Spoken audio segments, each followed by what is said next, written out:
এদিকে চলাচলের অনুপযোগী হয়ে পড়েছে পাবনার ঈশ্বরদীর গুরুত্বপূর্ণ সড়কটি। সংস্কার না করায় সড়কটিতে কার্পেটিং উঠে সৃষ্টি হয়েছে বড় বড় গর্তের।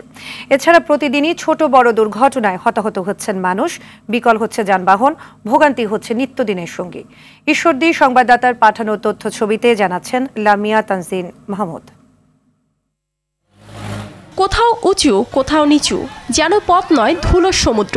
এ বর্ণনা কোনো পাথুরে এলাকা কিংবা পাহাড়ি পথের নয়। পাবনার ঈশ্বরদী উপজেলার ডাশুরিয়া তেঁতুলতলা থেকে ছিলিমপুর মোড় পর্যন্ত 7 কিলোমিটার আঞ্চলিক সড়কের বর্তমান চিত্র এটাই। যাতায়াত করে বহুত বড় বড় গাড়ি যায়, এসব রাস্তাটা একবারে ভেঙে শেষ হয়ে গেছে। অর্থাৎ এই রাস্তাতে যাওয়ার মতন কোনো রকমের উপায় নাই। কয়েক লাখ মানুষ আর কয়েক কোটি টাকার মালামাল বোঝাই যানবাহন প্রতিদিনই ছুটছে এ সড়কে।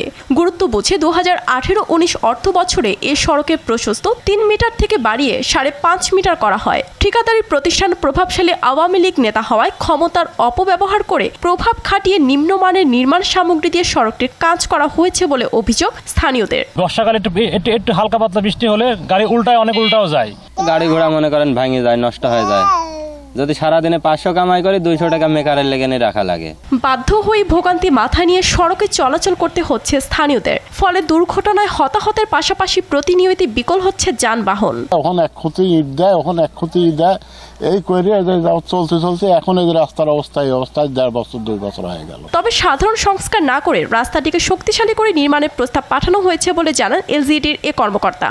প্রজেক্টটা পাস হয়ে গেলে আমরা করতে পারবো। আশা করতেছি যে আমরা খুব দ্রুতই এই প্রজেক্টটা পাস হবে। আমি যতদূর খোঁজ নিয়েছি দ্রুতই পাস হবে। তো আমরা দ্রুত ঘোষিলে আমরা এটার প্রথম পর্যায়ে টেন্ডারের দিকে চলে যাবো। ইনশাআল্লাহ গেলে জনদুর্ভোগটা লাঘব করা সম্ভব হবে। শুধু আশ্বাসে সীমাবদ্ধ নয়, জনভোগান্তি লাঘবে দ্রুত পদক্ষেপ নেবে কর্তৃপক্ষ, এ প্রত্যাশা স্থানীয়দের। Lamia Tangier Mahmud, RTV।